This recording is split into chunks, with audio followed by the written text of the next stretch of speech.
data structures using C, we will have a session on MCQs relating to queue data structure.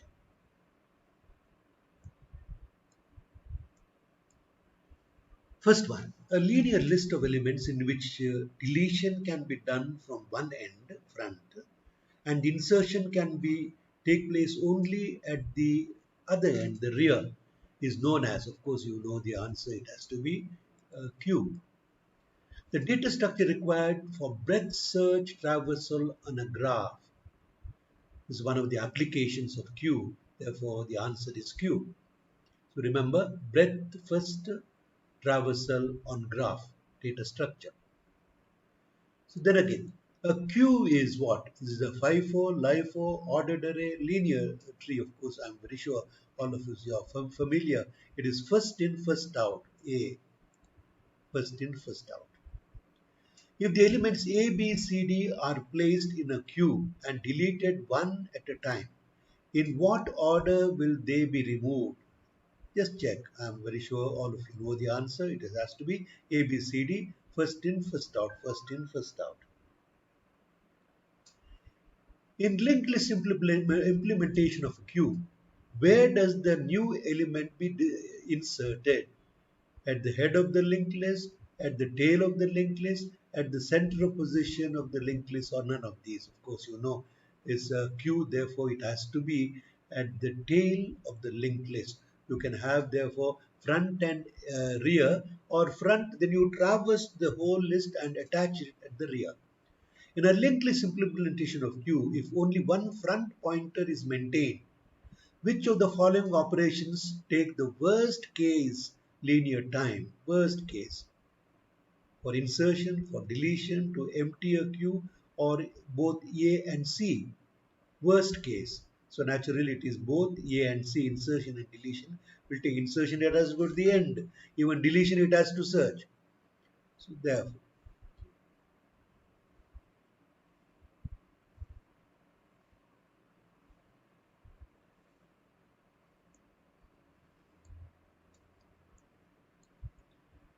if the maximum size is the size of an array used in the implementation of circular queue, how is the rear manipulated while inserting an element in the queue? Or how do you get the rear? That is the question. Is it A, B, C, D? Think about it. Of course, it is going to be C. You calculate the rear. You say rear plus 1 modulus max size will give you the new index, especially if it is the max size. So it has to go to 0. Therefore, this is the best way to find out the rear. If max size is the size of an array used in the implementation of circular queue, array index starts with 0. Front points to the front element in the queue. Rear points to the last element in the queue. Which of the following conditions specify the circular queue is full? Circular queue is full. Which one?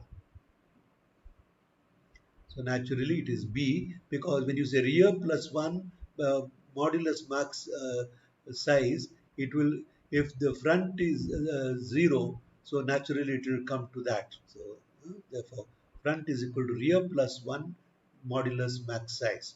So anywhere it is, so you can get the next uh, index, and if next index is equal to front, so we know that it is full. A circular queue is implemented using an array of size 10. The array index starts as 0 and front is 6. So it is front is at 6. The rear is at 9. It's a circular queue. The insertion of the next element takes place at the array index. What? At which array index? So total size is 10. It is pointing to 9. So index starts with 0. Therefore, the insertion is going to take place at 0, because 9 is the end. The next one is going to be 0. Rear plus 1. So 9 plus 1 modulus 10 is equal to 0.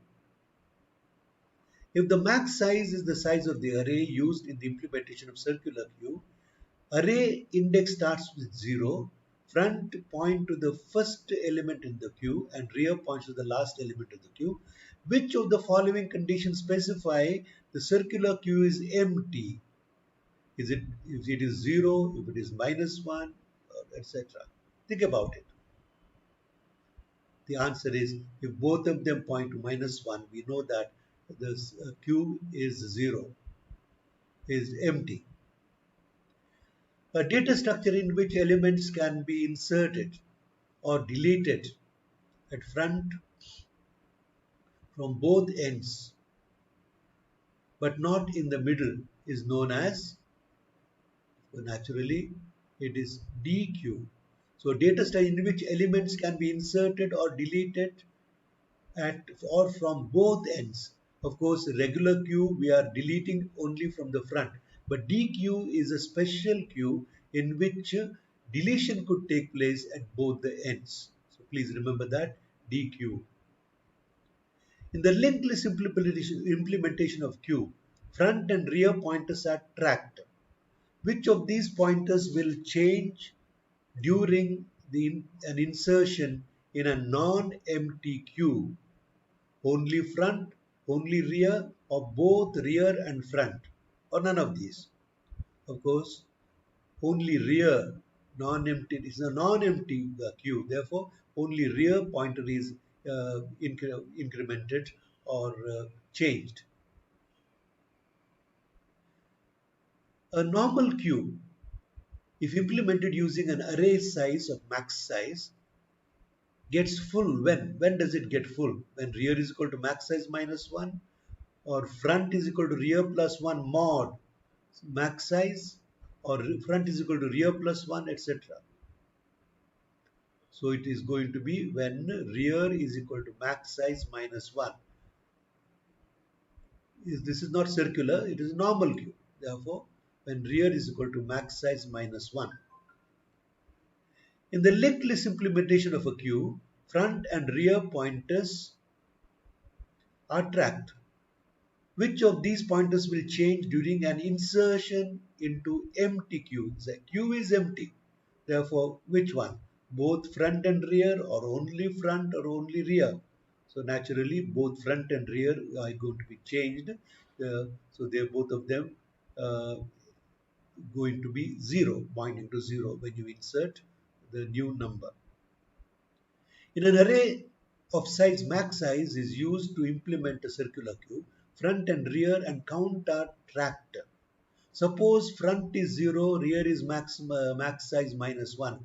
How many elements are present in the queue? So naturally it is max size. So because 0 to max size -1. If there are 10, if the max size is 10, it is from 0 to 9. Therefore, this indicates that it is full. A queue is, of course, naturally, it is a first in, first out. What kind of data structure does a queue is? Is it a linear or non-linear, both A and B, etc.? Of course, it has to be a linear data type. Even if it is a linked list, it is a linear. If it is a circular list, also it's a linear. Front is linked with the rear. In queues, we can insert an element where and can delete an element. So is it rear and front and rear, top and bottom, bottom and top? So insert where? Insert naturally at the rear and then can delete from the front, A. Similarly, in DQs we have come across just now, insertion is performed at which end, whereas deletion is performed at which in DQs. Is it front and rear, rear and front, both A and B? So it is A and both A and C. It is not A, C, both A and B. Deletion and insertion can take place. Helps us to implement breadth first traversal on a graph. You have already come across, naturally, it is C, not Q. My mistake here, it's not A, it is Q, C. A circular queue is implemented using an array of size 10. The array index starts at 0 and front is 6 and rear is 9. The insertion of the next element takes place at the array index. So you have come across that one, that is that A0, because it is already maximum 10, size is 10, so it is at maximum. So 9 it has to come to 0. Consider PQRS are the four elements in a queue. If we delete an element at a time, then which order they will get deleted? PQRS, not naturally it is A, PQRS. If the max size is the size of the array used in the implementation of circular queue, assume array index starts at 0, front points towards the first element in the queue and the rear points towards the last element. Which of the following conditions specified the circular queue is full? Again, think we have come across this. Again, think. Naturally, it is B. So you say rear plus 1 modulus max size will give you the new index, and if it is new index is equal to the index of front, then you know that it is full. The implementation of radix sort can be done with the help of radix sort. It is to be done with the queue. It is also, you can consider it as one of the applications of queue, implementation of radix sort. Which of the following is an application of queue data structure? When a resource is shared among the multiple consumers, when data is transferred asynchronously between two processes, load balancing, all the above. Which one? It is D. All these three are applications of queue.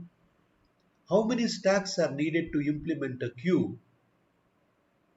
You can use stacks also to implement queue. So how many stacks? Of course, it is 2 are needed. Please note that. So 2 stacks are needed to implement a queue. In queue, NQ means what? And DQ means what? An insertion operation, deletion operation, end of the queue, defining queue, both A and B, etc. Of course, you know the answer.